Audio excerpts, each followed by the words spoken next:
Hi, I'm Noor Khraisat, the president of Pennsylvania Association of Blind Students, and you're listening to White Canes Connect.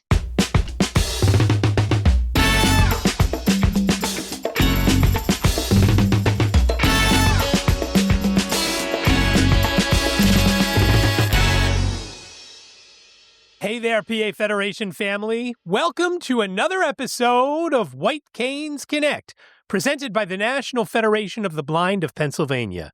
My name is David Goldstein. I am your first vice president. Thank you so much for joining me for this very special pre-semester episode of White Canes Connect.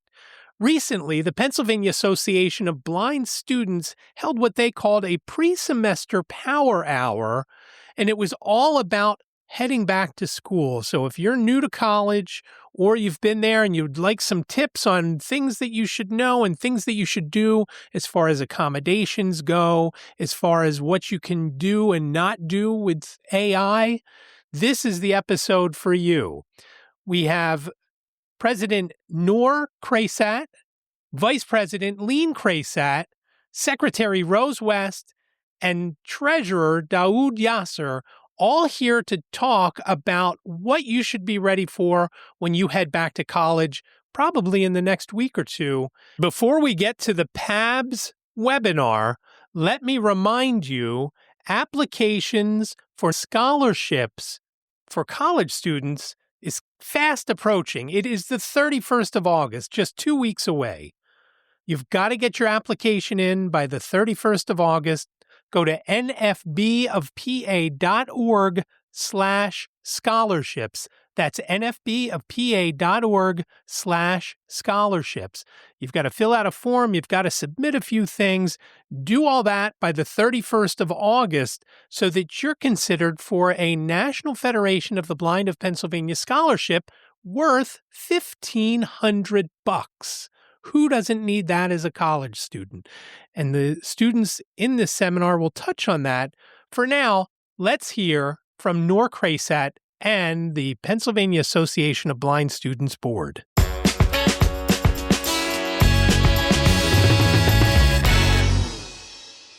Hi, everyone. I'm Noor Khraisat, and I have the absolute pleasure to serve as president of the Pennsylvania Association of Blind Students. And we have on call currently our Vice President Leen. Leen, say hi.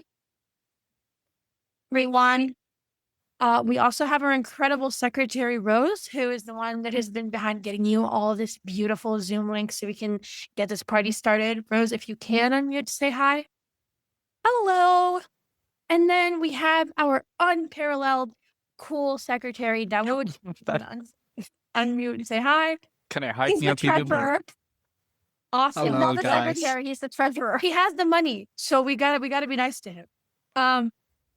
Anyways, so how this call is gonna work is we're gonna divide it up into kind of two halves. The first half, we have a couple of scenarios lined up for you guys to kind of read over and kind of discuss. And of course, we would love to hear your thoughts on them.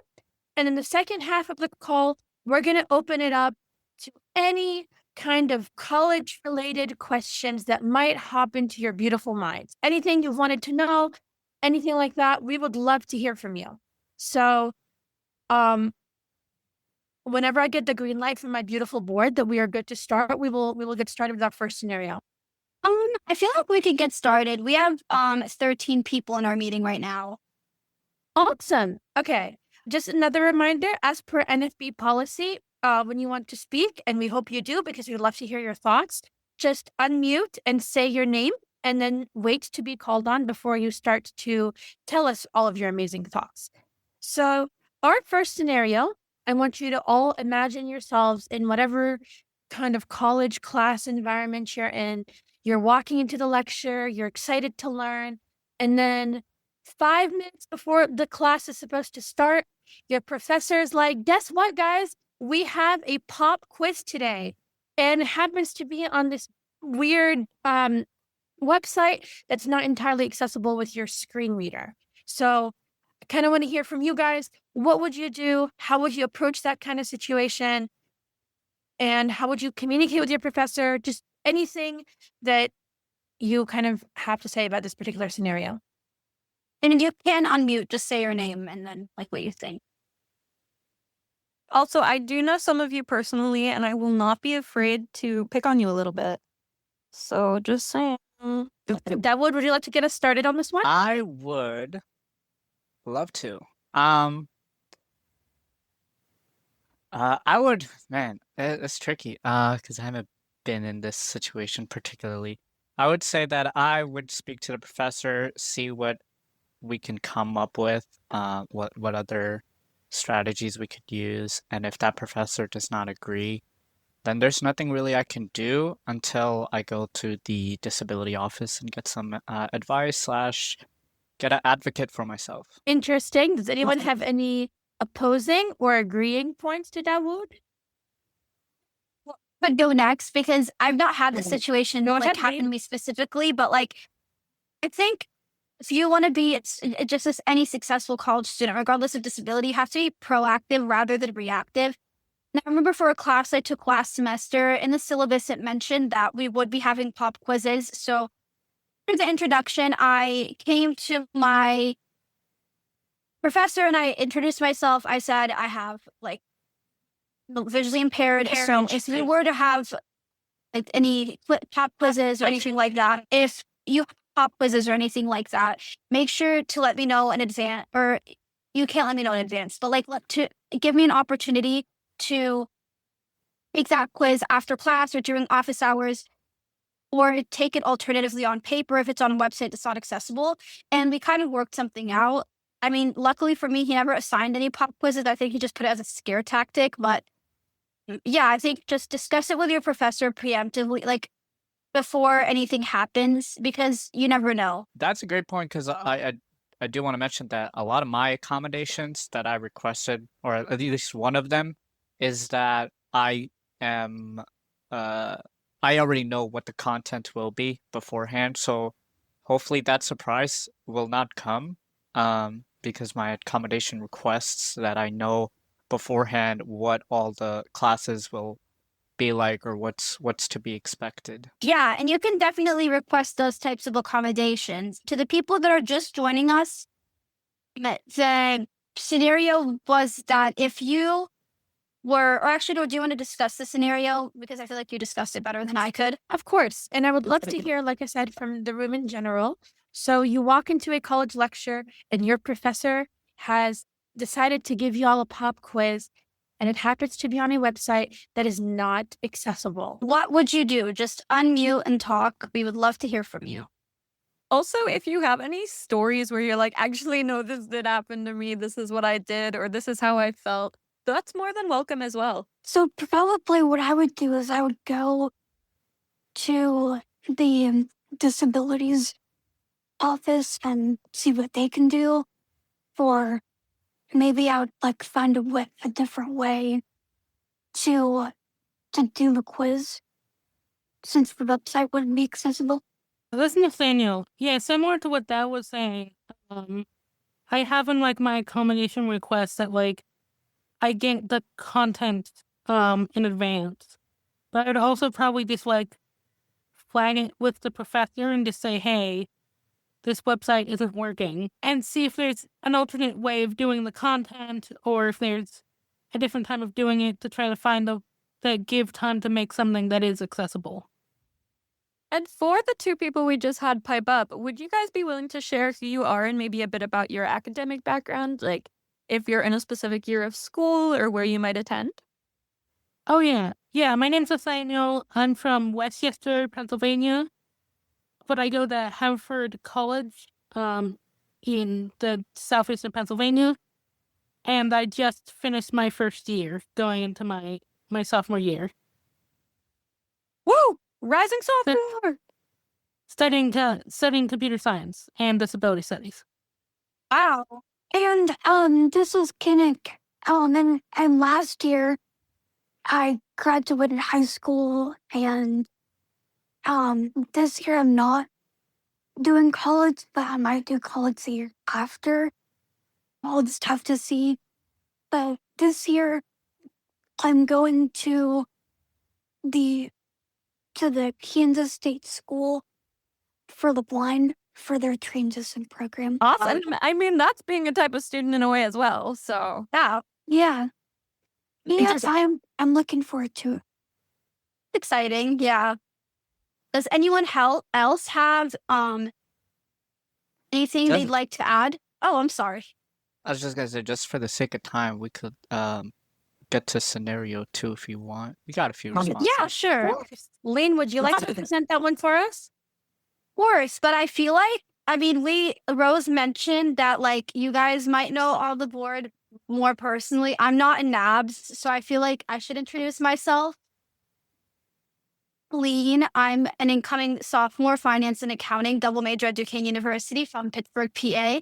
And I'm the VP of PABS. I don't think I've met any of you, so. But yeah, I can read scenario 2. Okay. Oh, this is a hot topic now, so I better see a lot of people unmute.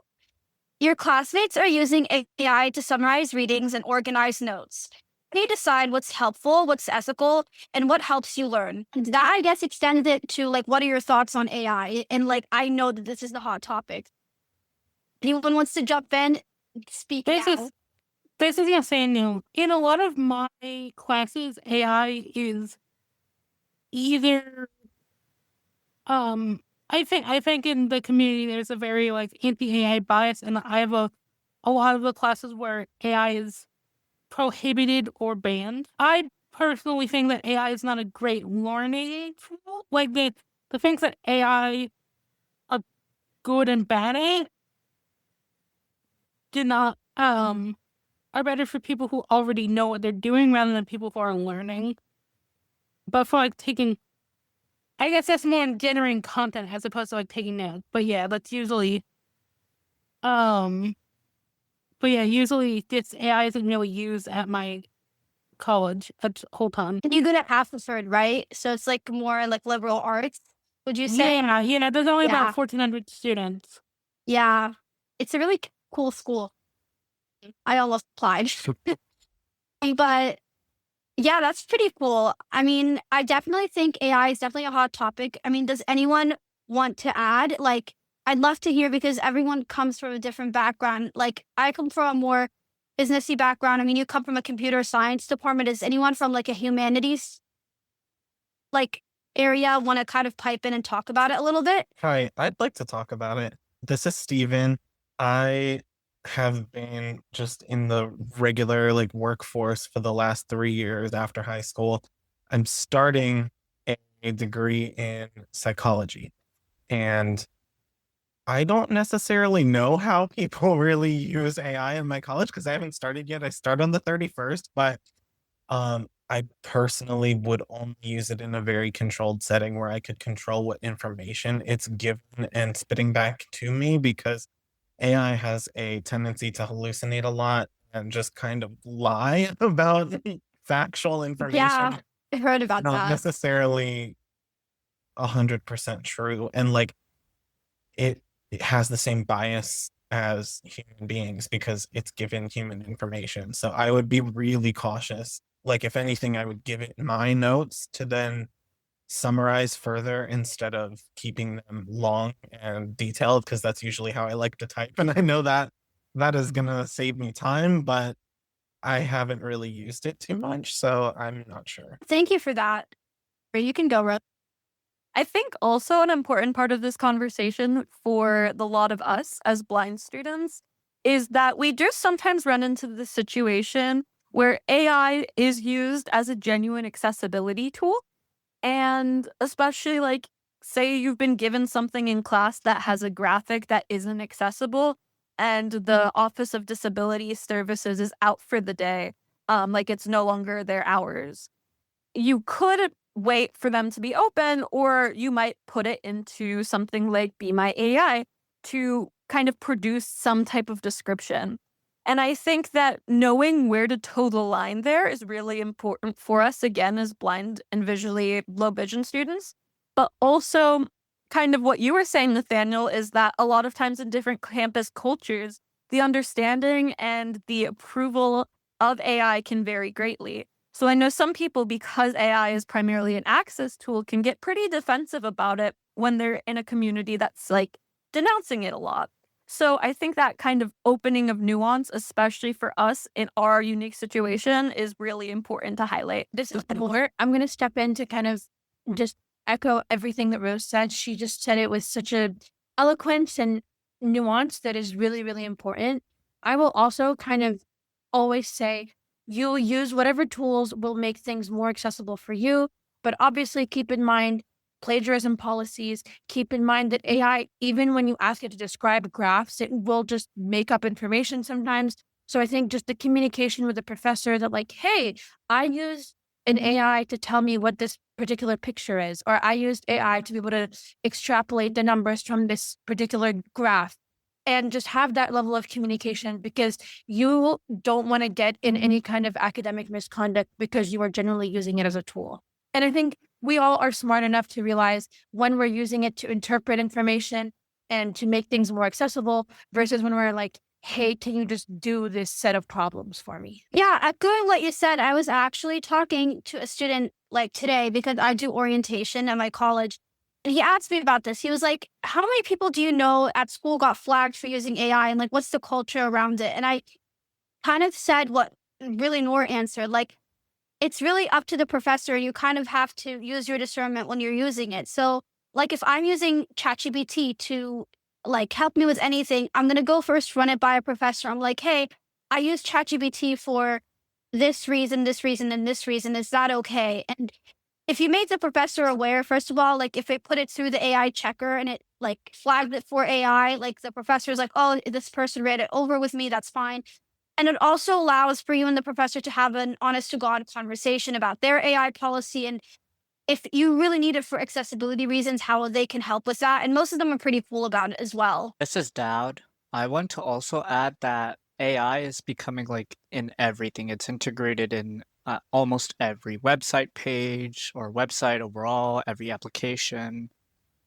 Even JAWS is eventually going to have an AI agent integrated in of itself. So it's hard to run away from AI altogether. So you should definitely, again, talk to your professors, communicate that, and use AI as wisely as you can. Yeah, those are some great points. This is Steven. I have a stupid question. What's an AI agent? That's not a stupid question. That's a great question. So the difference between a language model AI and an agent AI is that like ChatGPT produces things for you. It gives you answers. It searches the web within its sandbox.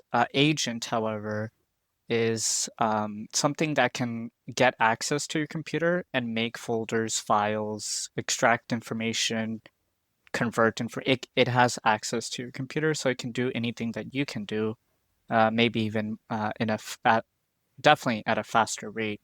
So if you had trouble with a website, for example, you could tell AI to go into that website, analyze exactly the whole website, and give you that information, and it will do that. So an AI agent allows the AI itself to operate within your computer and make whatever you want it to whatever you tell it to make. That's a way more techie answer. Like I honestly, that probably cleared some things up for me too. Yeah. Because I always hear AI versus AI agent, and I'm like, I sometimes use them interchangeably. I thought an AI agent was like customer service agent that like was just actually an AI bot. So Honestly, same. No. Yeah. I love the discussion that this has kind of created, and I would love to talk about it more maybe in our like 3 thoughts segment at the end. But for the sake of time, Rose, would you mind reading this third scenario? And I also really want to hear from people who have not yet spoken up, because I know you're all just like soaking up all this really incredible thoughts that other people are having, but I also want to hear your input and your opinions. So, Rose, if you would be so kind to read us the next scenario. I would be so kind indeed. One of your friends keeps trying to help you. They're, pulling out chairs. They're grabbing your arm, moving your belongings, ordering for you without asking first.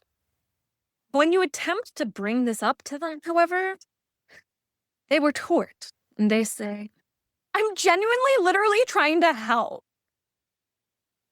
How do you deal with this situation? I think I would start by saying, I understand you want to be helpful and I hear you, but this is not helpful. If you want, I can give you some helpful ways that you can be there for me, but this is not working.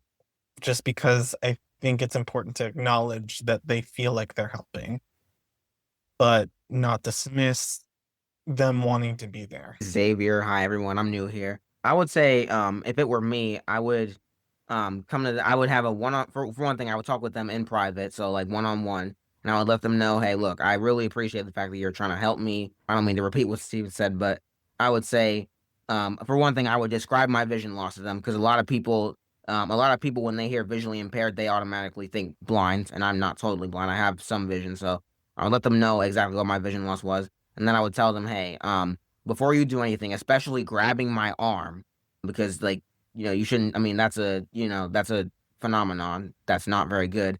I'll tell them, first of all, I appreciate that you want to help me, but I need you to ask first before you do it. Thank you so much for Stephen and Xavier's answers. I feel like most people really don't understand that blindness is like a spectrum. Like it kind of, I am in the same boat as Xavier. Like I have a lot of like still usable vision, but I'm still classified as visually impaired. So I wouldn't need help like crossing the street, or I'm not saying other people don't, but I think it's very helpful to really communicate with people that I understand you have good intentions, but you can't just randomly grab me. Like if I need help, I'll physically like verbally express to you, hey, could you help me with this thing? I think if they're honestly and they have good intentions, they'll understand if you just have a really like kind conversation about them and just describe to them that what they're doing is not helpful. I was just going to ask Stephen and Xavier if you wanted to share what schools you were going to or what year of school you were in. This is Stephen. I'm going to Southern New Hampshire University online, so I'm probably not going to have people grabbing my arm in person, but I'm sure lots of them would want to. And I'll be beginning this year as my freshman year at Swarthmore College in Pennsylvania. I know that's right. Yeah, my Rose is Swarthmore alum. Yeah, we've met. Yeah. We've met. Yeah, I want to meet Rose. She's so cool. I'm pretty Whoever was sure. speaking, I know some of you here don't necessarily go to college or have probably graduated and those days are long behind you. But I know the people speaking up for you or thinking that they know what you need or all of that stuff is kind of unfortunately just a universal experience of being blind. So if any of you want to share anything about that, maybe tips for people who might be moving away to college for the first time or anything like that, I would also love to hear from that perspective. Listen, Kinnick, it's great that you want to help me and everything, but there's better ways of approaching the situation, and here's what would work for me so that I can still be independent and stuff. This is Nathaniel, and one thing that I tell people a lot, because I say it's better to ask if it's helpful rather than just assuming it. I'll actually be less offended if you ask than if you just help. Like if you ask, because especially like my thoughts, a lot of people like they have really, because they haven't met a blind person or interacted with a lot of blind people. They are the type of people who want to help people, but they just don't know how to help. I always say, like, I won't be offended if you ask. I also see it a lot on like online spaces of I have interacted with blind person in this context for the first time, and the comments are always like, just ask them. Absolutely. I love that. And I think it's really kind of easy to have those conversations with maybe strangers or like friends. But what happens when it's someone who is maybe like kind of either an authority figure, like an elderly relative, or someone who might not necessarily be in a position just higher than yours? How would you go about letting them know not to do those things, kind of? Would that change your approach? Like I said, anyone feel free to unmute and answer. think I really like, was it Nathaniel? I'm so sorry. Yeah, I think what Nathaniel said, the just ask. I think that's honestly universal. And most people, honestly, like, they just have never interacted with a blind person before. Like, even if it's an elderly relative, like, you might be the first and last person who's blind that they'll ever interact with. So, like, the fact, like, I think it's just, like, you have to understand that if somebody's, like, being pushy or grabby, they're not, like, doing it because they think you're unable to do something. They just, honest to God, trying to help you. So I think just letting them know, hey, just if you think I need help with something, just ask me before you just grab my arm. Like, if you think I need help walking down the stairs, instead of being like, oh, here's a step, let me just grab you. Just, hey, be like, hey, there's a couple steps coming up. Do you need help with going down the step? I think that's the healthiest thing to do with anybody. Yeah, I'd love to get anybody else's input who's not shared yet, even if you've shared yet and you have something to talk about. Nicholas, Go ahead. what you mentioned stairs, and I was thinking to not assume that we can't use stairs and ask if you want the elevator or the stairs instead of just automatically thinking you need an elevator. Here.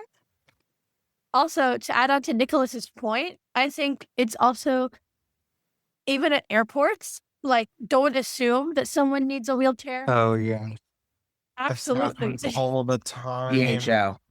Oh, the amount of wheelchairs I've gotten without being asked, and I'm like, my legs work. Oh, Yeah, Exactly. the eyes are broken, the legs are fine. literally. Yes, I don't understand. Like, it's not like it's like this is a common thing of like, yes, clearly your legs can't work. They might be tired, but they work. Yeah, I would say that as a non-athletic person, yeah. I mean, sometimes I would take that wheelchair just because I don't want to walk. It depends on the distance, right? Definitely. In Atlanta airport, I might consider it. Yeah, this is Dowd. Yeah, I've definitely had that situation, 100%. But for the sake of time, let's go to the final scenario what we have here, and I'm going to call on some people that haven't answered that I've noticed. So you're invited to a party, and you don't know anyone there, right? But the person that invited you, your friend, ditched you and just left you at the party all alone. What would you do in this situation when you're arriving to the party, that person left, disappeared as soon as you pretty much arrive? Me personally, I'm blocking that friend and I'm having fun, whatever there is to do there, if there is anything, and then I'm not getting in touch with that friend, because that's a bad friend to just ditch you on the last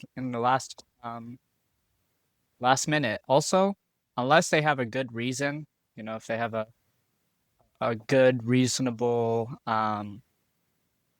whatever situation they're in, they needed to do, then sure, But without an emergency, without anything, they're just ditching you because suddenly something changed or they didn't want to hang out with you. That's not a good friend. But less about the friend. What would you guys do? This is Steven. First of all, I agree. Fake friend. And I would probably call them like only once after that and just be like, hey, what were you thinking?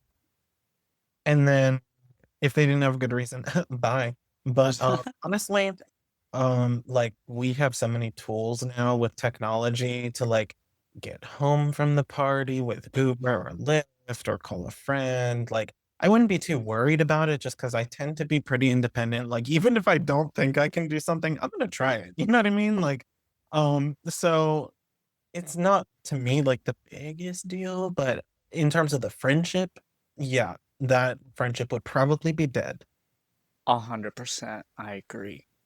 All right, so we have two people that I didn't know. There probably is more, but I'm gonna call on my friend. I'm gonna throw you under the bus, Mr. Anch. Anch, are you there? Oh, Dawood, I did not appreciate it. Listen, you're gonna get a Chipotle. We're Chipotle Oh, wait, buddies then I gotta after do all. it. Okay. Yes. Yeah, exactly. No, I'm just okay, kidding. so like I'm kind of lucky in the sense that I got a guide dog. So if I'm at a party where I don't know anyone, people always just like around campus anywhere, people always just walk out to me and ask like about my dog. And like if I'm not in a rush, I'll take him out of harness and let them like play with him for a little bit. So like like the friend is dead to me, but like I'll probably make more friends at said party because of my dog. That's so awesome. So I love that we all agree that the friend is canceled. But I think I'm going to go back to a point that, was it Stephen who mentioned about making sure that you are able to kind of get your own ride back home and to kind of be able to sort that stuff out and not rely on the person that brought you to the party to be the person that takes you home. Because, you know, sometimes people are like staying until 4 in the morning and you don't want to do that. You want to get home. Or maybe your friend wants to leave at midnight and you're like, no, I want to stay until 4 in the, whatever your vibe is. So make sure that you always have a way to get home. And yeah, so that's a really good point. I just wanted to hone in on. 4 in the morning This is crazy. this is Nicholas again. I heard say if it's like a drinking, which most likely there is, I think it's not necessarily advisable to drink yourself if you don't really know anybody there, because you're probably going to be disoriented or it just could be unsafe. This is Zachary. Yes, go ahead. So I think you all bring up a lot of great points, and something I also want to bring up is someone had mentioned on a different scenario, the proactiveness, and that in the effect of preparing beforehand. Now, of course, you're not going to prepare for that friend to be rude and stand you up, I guess, once you get there.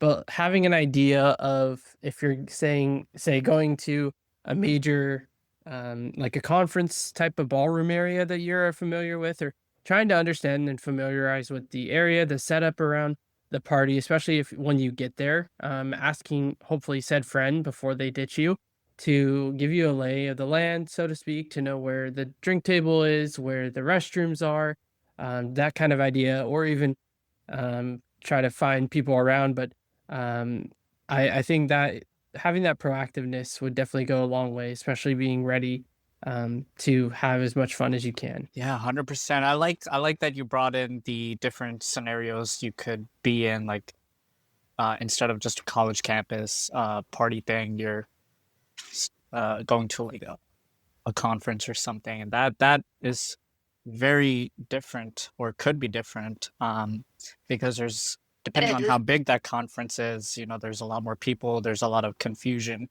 especially as a blind person when you're trying to learn, if this is your first time trying to learn the hotel and whatever. A hotel like the one that'll be at the PA State Convention. I'm going to pass it over to David. Any smart words of wisdom you have for us as someone who has been there, done that? And if you would let our lovely cohort of PA students know who you are, David, that'd be lovely too. David Goldstein, first vice president of the Pennsylvania affiliate. We all know what the reason was that person ditched you at the party, and it was, you know why. And just find somebody else to hang out with. Everybody's in the same position, especially early on when everybody's first there, freshman year. No one knows anybody for the most part. Just try to connect with somebody else and see what happens with that friend down the line. All of what you guys said so far, though, it's all been great information, especially with the accommodations and all of that stuff. I almost feel embarrassed how much I use AI for getting things published, whether it's videos or the podcast, to do show notes and things like that. And it would cripple me to not use AI. But I get it in class because you could do that and not have to do any work. It's just that easy, whether it hallucinates or not. And to do research, to use, as I think Dauad was saying about the agents, you might get an assignment and you send some agents out to search around, summarize things, and write something up, and then you can maybe write from that, paraphrase that. I mean, that you could do something like that in a day or two, and not have to do any work until you're actually just rewriting that. So no, it's all good stuff that you had. I would also be especially scared if someone came up to Stephen and grabbed him since he's remote schooling. That would be the most frightening of all. Oops. Who got into my apartment? So that would be terrifying. So no, you guys have everything that you have said so far, everything has been spot on. So it's great information, and it's always good to get that out to everybody who is either new to school or wondering what's going to be like. A couple of folks, I forget who it was. Somebody's going to Haverford and somebody's going to Swarthmore. I forget the names. I'm sorry. I live in Swarthmore, so Xavier. yeah, That's me. Xavier. So I'm Yeah, literally a mile Nathaniel, away. I go to Haverford. Nathaniel, yeah. So both are very close to me in Delco. So you can certainly reach out. We also have someone at Bryn Mawr, so we got the whole trico There you here. go. There you go. Right, all three, right? So please reach out, and if you need contact info, I'd be happy to give it to you. Moving on, and oh yeah, Powery, right? Bryn Mawr. Yes. Yeah. Yeah. So yeah, I there you go. actually, me and Corey went to the same high school. Oh really? Oh wow. Yes, Huh. Yeah. we did. I wonder if did that throw them for a loop to low vision blind folks in school I've together? had many people come up to me and ask, "Hey, did you know there's a blind person at Bryn Mawr?" I go, "Yes, I do." That's funny. That's good. But no, you guys have done a great job, Noor and Leen and Rose and Dowd. Great stuff tonight. Why, thank you so much. This is such a good way to end that. David is always so full of wisdom, and he's like the most approachable person I think I've ever met in the entire NFB, because I will text David in like a 10 p.m. panic being like, this is what email is doing to me. How do I fix that? And he will respond. I'll text him at 11. He'll respond at 11:02. I'll text him at 7 in the morning. He'll respond at 7:01. Like, he's just the most approachable, reachable person. So any questions you have, if you're lucky enough to kind of be in his vicinity and kind of learn from his wisdom in person, definitely do that. And if you're maybe further away, definitely feel free to reach him, email, text. He's very responsive. And then for the last bits, before we get into the part that you're, I'm sure, all really here for, I would like to open the floor up to just any questions, stories, scenarios, words of wisdom that you could have for each other about anything to do with college that we maybe touched on, but you didn't maybe get a chance to speak, or anything that we didn't touch on, or anything like that. I think my biggest advice for any incoming blind student or not, I think definitely get involved on your campus.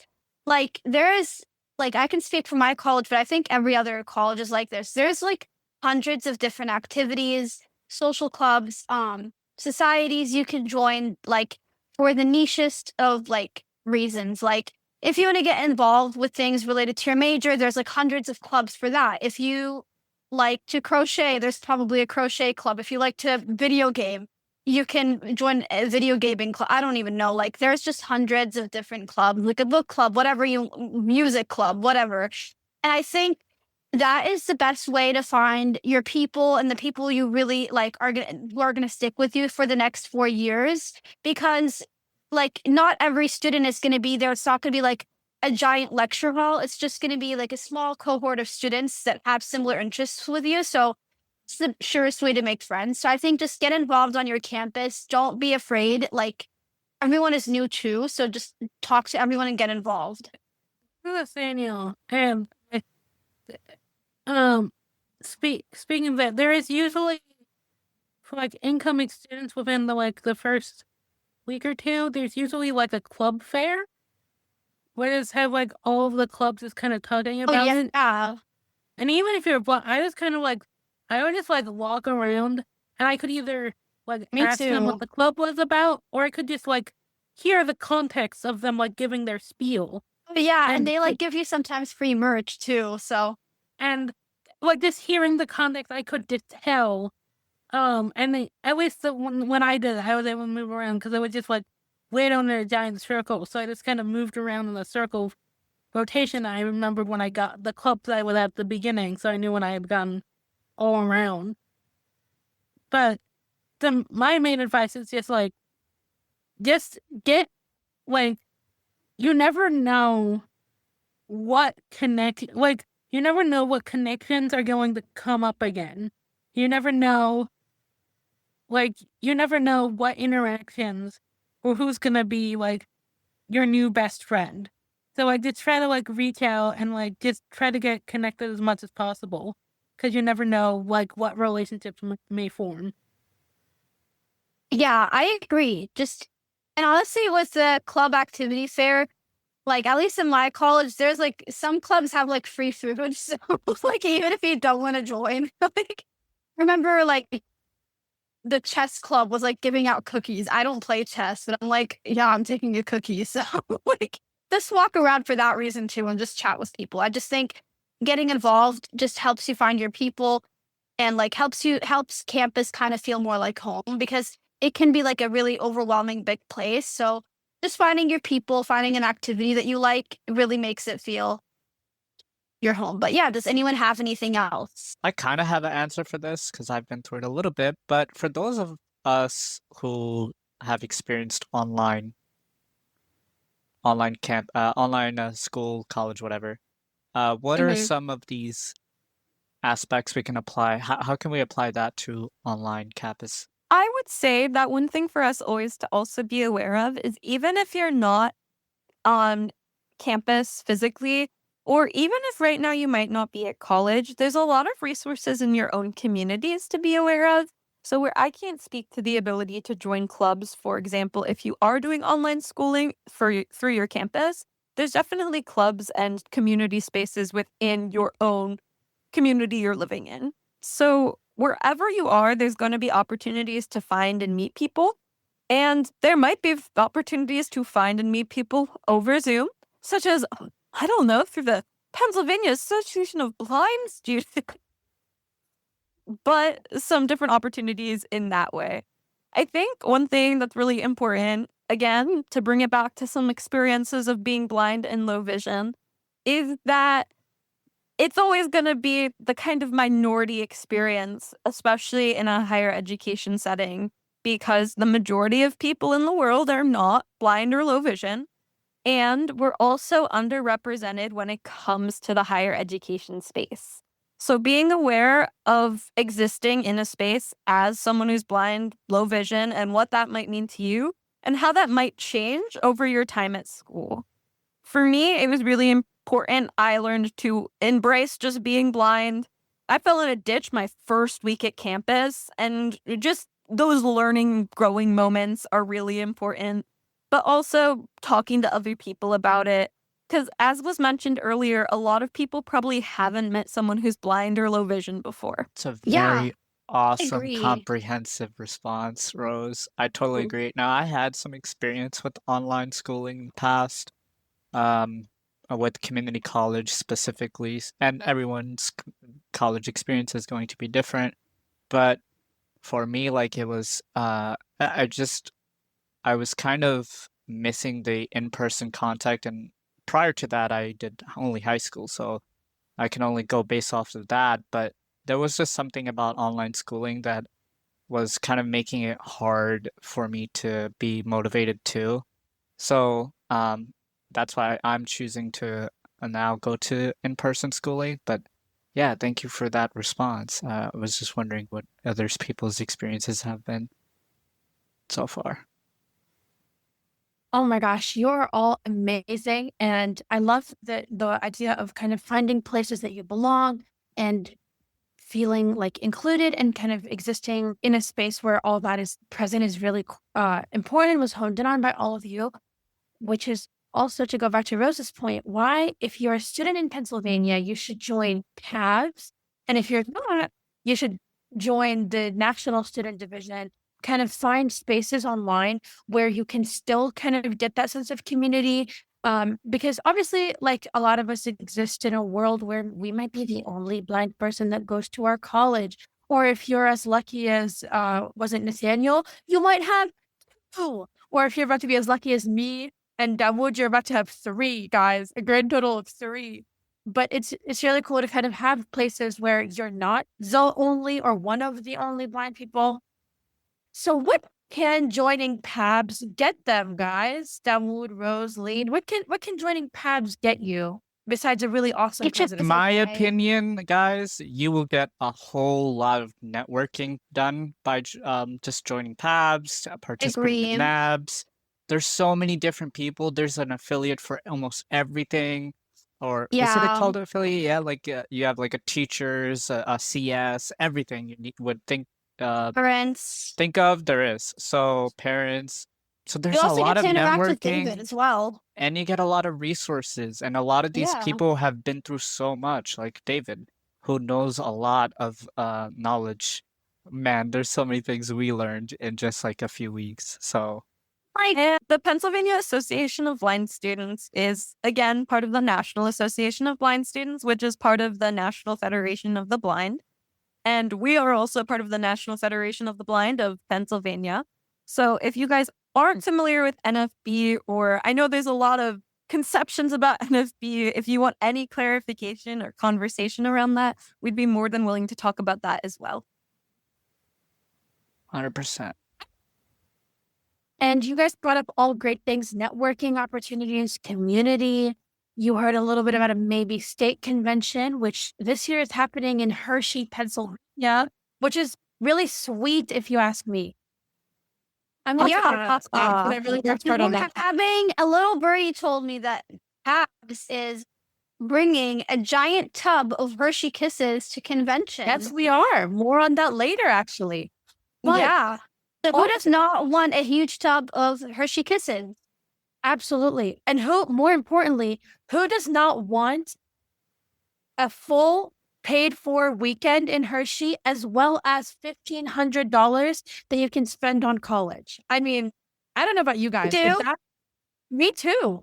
So what you can do from now until August 31st, if you are a student within Pennsylvania, you can fill out a cute little form and send them all your information by August 31st. That's the day where the pumpkin spice latte comes back at Starbucks, and the day when your NFBFPA state scholarship application is due. Submit that. Get yourself a chance to go to Hershey, spend a weekend, hang out with us, hang out with David, hang out with Lynn, all the cool, amazing people from the NFBFPA, and a check for $1,500, guys. That goes a long way. That goes a long way. As a FBFPA scholarship winner, I can speak to this. Convention, first of all, was amazing. First of all, the food was lovely. Like, I loved it. They had like Mexican food. Oh my God. Oh, the breakfast was really good. Oh yeah, they have like really good food. I don't know like if the quality of the food's gonna stay the same, David, but like last year it was so good, and they have like a fancy dinner type of deal where they had like chicken and oh, hungry by the way. I digress. The food was really good, but also you get to meet so many other people. I mean, like I like got to sit and like talk to the coolest people in the world. They were hilarious. And just like I honestly could, my face hurt from laughing so hard during convention. So just meeting everyone, go to convention, and like hearing like even just all the people talk. Like I know they had BVS come talk, and people were like shouting their grievances with them. That was always fun. They had a bunch of other different They had a little exhibit hall. It's not as big as national conventions, from what I hear. I've never been to a national convention, but it was still pretty like sizable in my opinion. And yeah, you get like a nice little scholarship check. So yeah, who doesn't need that as a broke college student? And like just to emphasize the point, I think anyone can apply, I believe. Like even if you're a non-traditional college student, you're a community I think, is it just a 4-year institution? I'm not too sure, but I think any college student can apply. The criteria is you have to be a student in Pennsylvania, and you have to be willing to submit Go the to application college. by the end of the month. Please have a good night. Have a good rest of the weekend.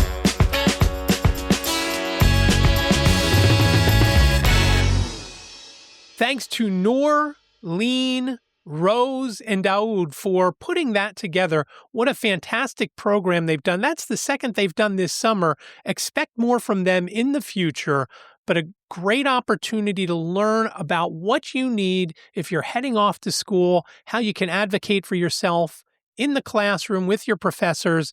Just a lot of great information. And remember, you can always reach out to the PABS board, students@nfbofpa.org. Again, students@nfbofpa.org. If you've had any kind of issues or things while you're in college and how you've handled them, please reach out to us. We'd love to hear from you.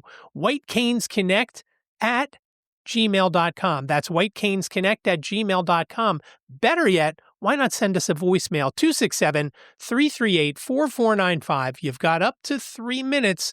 Please leave your name and town or your name and college if you want to send us a comment. Again, 267-338-4495. Thank you so much for listening to this episode of White Canes Connect. Take care.